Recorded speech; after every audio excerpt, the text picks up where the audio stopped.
কাছে? আল্লাহ সুবহানাহু ওয়া তাআলার কাছে। বাবা মায়ের দায়িত্ব কর্তব্য হলো এই ছোট্ট শিশুকে ছোট্ট বয়সে তাকে আল্লাহ সুবহানাহু ওয়া তাআলার প্রতি এভাবে সম্পৃক্ত করে তুলবে। কিন্তু তা না হয়ে আজকে মুসলিম হয়েও আমাদের সামাজিকতাটা এমন হয়ে গেছে, এই ছোট্ট বয়সে ছোট্ট শিশু এই বাচ্চাকেও আমরা কি করি, সামাজিক বহু কুসংস্কারে জড়িত হওয়ার কারণে এই ছোট্ট বাচ্চাকে আল্লাহর সাথে শিরক মুক্ত না করে বরং এই ছোট্ট বাচ্চাকে আল্লাহর সাথে শিরক যুক্ত করে ফেলি আমরা।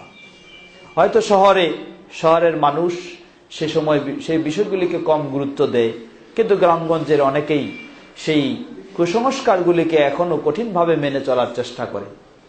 যেমন অনেক সময় আমরা আমাদের মা বোনেরা এই ছোট্ট বাচ্চাকে নিয়ে যখন বাড়ির বাইরে যান, যারা দেখেন যে ছোট্ট বাচ্চাকে মা বোনেরা বাড়ির বাইরে নিয়ে গেলে তাকে যেমনই ভাবে সুন্দরভাবে সাজায় নিয়ে যান, কিন্তু এই বাচ্চা যেন মানুষের বদনজর থেকে, বাইরের জিন শয়তানের আক্রমণ থেকে বাঁচতে পারে, এজন্য তারা ছেলে হোক মেয়ে হোক তার বাম কপালে একটা বড় ধরনের কালো টিপ দিয়ে তারপর এ বাচ্চাকে ঘর থেকে বাইরে নিয়ে যান।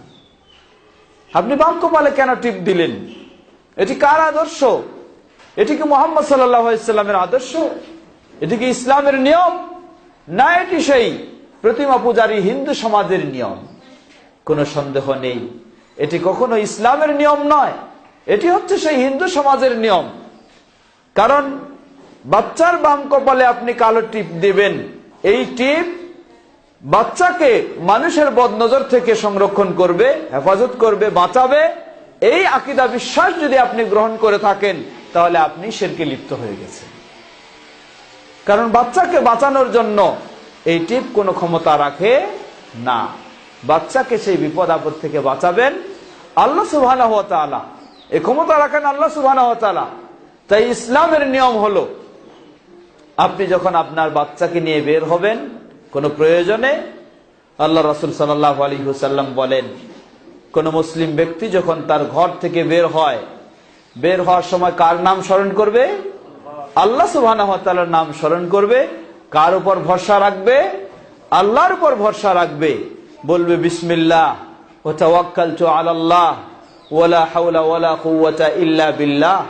কোন ব্যক্তি যখন এই কথা বলে, এই দোয়া পড়ে, আল্লাহর নামে আল্লাহর উপর ভরসা করে তার ঘর থেকে বের হয়, ঘরের বাইরে যে জিন শয়তানেরা অপেক্ষা করছিল আক্রমণ করার জন্য, এই দোয়া শোনার সাথে সাথে সেই জিন শয়তানরা একে অপরকে বলা শুরু করে দেয় যে তোমরা কার জন্য অপেক্ষা করছো? ওয়াকাদ হুদিয়া ওয়া কুফিয়া ওয়া উকিয়া, তোমরা যার জন্য অপেক্ষা করছো সে তো সঠিক পথে প্রদর্শিত হয়ে গেছে। আল্লাহ সুবহানাহু ওয়া তাআলা তাকে তোমাদের বিপদ থেকে নিরাপদ করে ফেলেছেন। বলুন সুবহানাল্লাহ। এই দোয়া পড়ার সাথে সাথে এক শয়তান আরেক শয়তানকে বলতে শুরু করে যে তোমরা কাকে আক্রমণ করার জন্য অপেক্ষা করছো? অথচ সে আল্লাহর নামে বের হওয়ার কারণে, আল্লাহর উপর ভরসা করার কারণে তোমাদের বিপদ থেকে সে নিরাপদ হয়ে গেছে। একজন মুসলিম মা তার সন্তানকে নিয়ে ঘর থেকে বের হবে, বের হওয়ার মুহূর্তে সে আল্লাহকে স্মরণ করবে, আল্লাহর উপর ভরসা করে বের হবে। তা না হয়ে আজকে আমাদের সামাজিকতা, অমুসলিমদের সেই চর্চা অনুযায়ী আমরা আমাদের ছোট বাচ্চার কপালে এই ধরনের কালো টিপ দিয়ে আমরা বের করতে চাই। এটি একটি সম্পূর্ণ শিরকি চিন্তা। ঠিক অনুরূপভাবে আরো বিভিন্ন মসজিদের ইমাম সাহেবদের কাছেও অনেকে দুর্বল হয়ে যায়।